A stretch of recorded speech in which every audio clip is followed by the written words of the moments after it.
किसी भी क्षेत्र के विकास और आर्थिक संपन्नता के लिए क्षेत्र में औद्योगिकीकरण होना, परिवहन आवागमन के साधन हो तो विकास की रफ्तार बढ़ती है।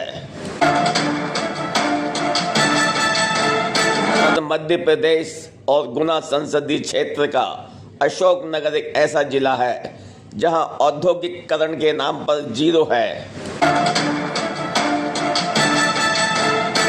देश और प्रदेश के महानगरों के लिए रेल यातायात सुविधा का अभाव झेलने आज भी लोग मजबूर हैं, यानी दिल्ली और इंदौर के लिए भी सीधी कोई ट्रेन नहीं। इस सब के बावजूद यहाँ के सांसद द्वारा विकास की बड़ी बातें कही जाती हैं। क्षेत्र का औद्योगिकीकरण हो, रेल सुविधाएं बढ़ें, इसी उद्देश्य को लेकर अब सामाजिक कार्यकर्ता मुखर हो रहे हैं। रेल सलाहकार समिति के जोनल सदस्य सुनील आचार्य, जो हमेशा रेल सुविधाओं को बढ़ावा देने संघर्षरत रहते हैं, एवं सामाजिक कार्यकर्ता डॉक्टर योगेश मिश्रा ने रेल सुविधाएं बढ़ाने और औद्योगिकीकरण आदि को लेकर अशोकनगर में प्रेस वार्ता के माध्यम से मांगे रखी। तो पहले सुनिए क्या कहते हैं डॉक्टर योगेश मिश्रा। दूसरा पॉइंट हमारे यहाँ चर्चा का इंडस्ट्रियलाइजेशन है, उसमें महत्वपूर्ण बिंदु ये है कि अशोकनगर जिला अपनी स्थापना के बाद इंडस्ट्रीज में सबसे ज्यादा पिछड़ा हुआ है। गुना, अशोकनगर यहाँ से ज्यादा समर्थ है इंडस्ट्रीज में, डेवलपमेंट में। आज की चर्चा में आपके माध्यम से ये बिंदु प्रकट करना चाहते हैं जिम्मेदार लोगों के समक्ष, जनप्रतिनिधि हैं, जो भी हैं सब लोगों को, कि आप अशोकनगर में औद्योगिकीकरण की रफ्तार को तेजी गई। उस औद्योगिकीकरण की रफ्तार में इन्वेस्टमेंट आपको यहाँ निवेश कराना है। अभी आप लोगों को मालूम होगा कि ग्वालियर में इन्वेस्टर समिट हुई 28 अगस्त को। 28 अगस्त के इस इन्वेस्टर समिट में 500 करोड़ का इन्वेस्टमेंट आया है गुना, 3500 करोड़ का इन्वेस्टमेंट आया है शिवपुरी में। अशोकनगर में 1 रुपए का भी इन्वेस्टमेंट नहीं होगा, जिससे कि यहाँ के युवाओं को रोजगार का अवसर खत्म हो रहा है। यहाँ के युवा अन्य जगह पर जाके अपनी नौकरी पा रहे हैं। और सबसे बड़ी बात कि अशोकनगर का इंडस्ट्रियलाइजेशन के सेक्टर में जीरो आउटपुट है अभी तक। उद्योग विभाग ने आपके पास में बलकटोरी में एक इंडस्ट्रियल एरिया डेवलप किया है। उद्योग विभाग के लोगों ने भी बहुत प्रयास किया, हम लोगों ने भी बहुत प्रयास किया, जितना लिख सकते थे लिखा। और ये उम्मीद थी कि 28 तारीख की इन्वेस्टर समिट में कम से कम 1000 करोड़ का इन्वेस्टमेंट अशोकनगर को आएगा, लेकिन नहीं आया। अभी रिसेंटली फिर अनाउंस हुई है कि 2 जगह पे इन्वेस्टर समिट होने जा रही है निकट भविष्य में, और जनवरी 2025 में भोपाल में आयोजित होना है। हमारा कॉम्पिटेंट अथॉरिटी के लिए यहीं से मांग है कि अशोकनगर जिले के लिए कम से कम 1000 करोड़ रुपए का इन्वेस्टमेंट लाया जाए, निवेश कराया जाए। अब कैसे होगा, क्या करेंगे, ये वो लोग जानते हैं। जो उद्देश्य वो बिना रिफाइनरी पर आधारित उद्योग लगाया जाए, क्योंकि कारण क्या है 1994 प्रधानमंत्री नरसिम्हा राव ने उसकी आधारशिला रखी थी। उन्होंने कहा 500 उद्योग उसके आधारित लगाए जाएंगे। एक उद्योग नहीं लगा, उसी पे अखबार में संपादकीय लगे, उस पर क्षेत्र में विकास हुआ 500 उद्योग लगना बहुत बड़ी बात। उसी पे आ रहा हूँ मैं आपके, आपने अपने एक भी नहीं लगा उस पर नदी के उस पार हमारा सुविधा दे रहा है। उसी पॉइंट पे आ रहा हूँ कि बिना रिफाइनरी का जब इस्टेब्लिशमेंट हुआ तो उस समय पर ये कहा गया था कि 500 उद्योग इसके बाई प्रोडक्ट पे आएंगे। मेरे पास एक लिस्ट है जिसमें 366 प्रोडक्ट हैं जो रिफाइनरी के आउट प्रोडक्ट बनते हैं, मतलब उनसे जो आउटलेट निकलेगा उससे 366 प्रोडक्ट की लिस्ट है। आप जाके गूगल सर्च कर सकते हैं। और अभी आप देखेंगे कि बिना रिफाइनरी के पास एक नदी है, उसके इस तरफ हमारा अशोकनगर जिला आता है। जो मेरे पास जानकारी है कि उद्योग विभाग कम से कम 100 हेक्टेयर जमीन को चिन्हित करने जा रहा है अशोकनगर जिले में। पर आप ये सोचिए कि बीना रिफाइनरी का 49,000 करोड़ का एक्सटेंशन पिछले साल ही उद्घाटन इसका हुआ है। हमारी अशोकनगर में कम से कम 500 उद्योग उसके बाय प्रोडक्ट एस्टैब्लिश हो सकते हैं।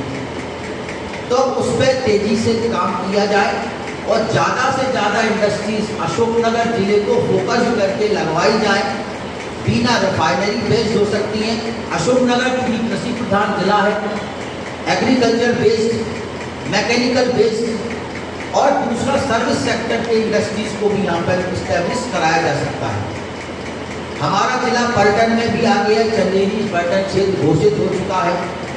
तो टूरिज्म के लिए भी, और अभी जानकारी मिली है कि चंदेरी में तो 150 करोड़ का इन्वेस्टमेंट आ गया है।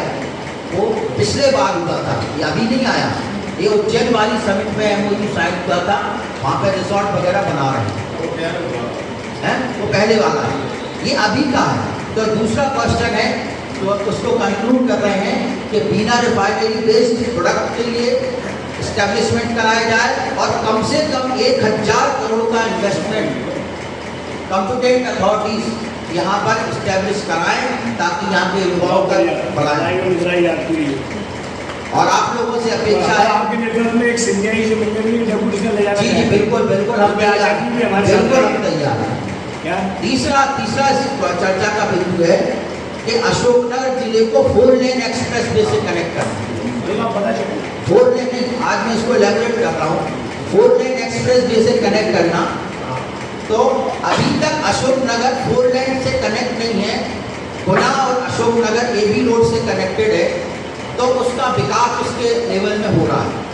लेकिन आप लोगों को पता होगा कि एक इंडस्ट्रियल कॉरिडोर, ये दिल्ली नागपुर इंडस्ट्रियल कॉरिडोर का रूट बदला था। Delhi Nagpur industrial corridor develop कर रहा भूतल परिवहन मंत्रालय, और उन्होंने इसका रूट डाइवर्ट किया था तो उसको अशोकनगर जिले से ले जा रहे थे। ये 2022 की घटनाक्रम है, परंतु बालाघाट सांसद ने इस पर संसद में विशेष ऑब्जेक्शन लगाया और इसका रूट डाइवर्ट होने से बंद हो गया। तो मध्य प्रदेश राज्य सरकार ने इसमें प्रपोजल सबमिट किया था कि चूंकि वहाँ ग्रीन एरिया है, वन्य प्राणी है, इसलिए इसको रूट डाइवर्ट कर दिया गया। लेकिन ये रूट डाइवर्ट हो रहा था, सर्वे होना शुरू हो गया था, चंदेरी से सर्वे लाइन भी चल रही थी, परंतु ऑब्जेक्शन के कारण इस पर रोक लग गई। परंतु इस रूट में भी अशोकनगर को कनेक्शन नहीं मिला था। आज इस चर्चा के माध्यम से ही प्रपोजल सबमिट किया है और उसमें है NH44। थोड़ा सा आप लोग इस पर ध्यान दीजिएगा कि NH44 है, ललितपुर से गुजरता है, इसको झांसी लखनादौन कहते हैं। बड़ा व्यस्त रोड है ये। इस NH44 को NH346A जो चंदेरी से गुजरता है 346A से कनेक्ट कर दिया जाए 4 लेन से, और उसको आगे ले जाकर आप यहाँ पर धाकोनी से अशोकनगर और अशोकनगर से ले जाकर इसको बंगला चौराहा से कनेक्ट कर दें, जो आगे जाकर NH146 से कनेक्ट हो जाएगा विदिशा, और विदिशा आगे जाके बैतूल इटारसी के बाद में नागपुर से कनेक्टेड है, जो NH12 और NH69 कहलाता है। इस तरीके से NH44 ललितपुर को वाया चंदेरी होते हुए अशोकनगर से कनेक्ट करते हुए इसको एक नया एक्सप्रेस वे जनरेट किया जाए, ये आज की इस प्रेस वार्ता की मांग है, जिससे कि अशोकनगर जिला 4 लेन एक्सप्रेस वे से कनेक्ट हो जाए और इससे औद्योगिक क्रांति होगी, क्योंकि व्यस्तम 44 नंबर जो NH है उसका ट्रैफिक यहाँ से आएगा, और इन फ्यूचर जब बिना रिफाइनरी के बाय प्रोडक्ट लगेगी। इसमें एक बात और जोड़ी जाए, गुना से लेकर अशोकनगर तक 4 लाइन और देहरदा से लेकर धाकोनी तक 4 लाइन, तो ये AB रोड से भी दोनों तरफ से देखिए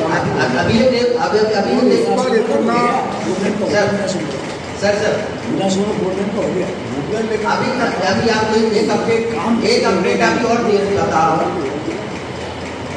दिनारा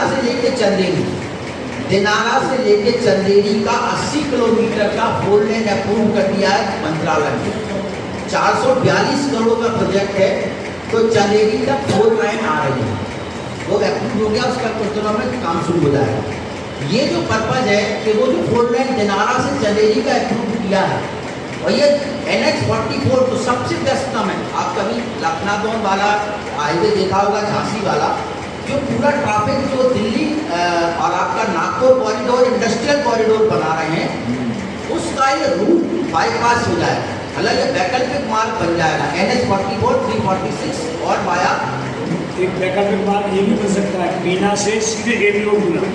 वो तो फोरलेन बनी है गुना से ऊपर। वो वाला एक अलग से कटलियों के लेकिन सागर से सारे आने वाले वाहन यहाँ से एबीओ शुरू। ये जो प्रस्ताव है भैया, ये जो प्रस्ताव है, ये 4 लेन का एक्सप्रेस वे है, जिसको इंडस्ट्रियल ये लिंक रोड बन सकता है। ये इंडस्ट्रियल को लिंक पास हो जाए, कोई छोटे छोटे पैचेस हैं जिनको आप कनेक्ट कर सकते हैं। लेकिन ये वाला जो एक्सप्रेस वे है, ये आपका जो मैक्सिमम आपको ट्रैफिक मिलेगा, मैक्सिमम इंडस्ट्रियल कॉरिडोर का आपको आउटपुट मिलेगा, वो उससे मिलेगा।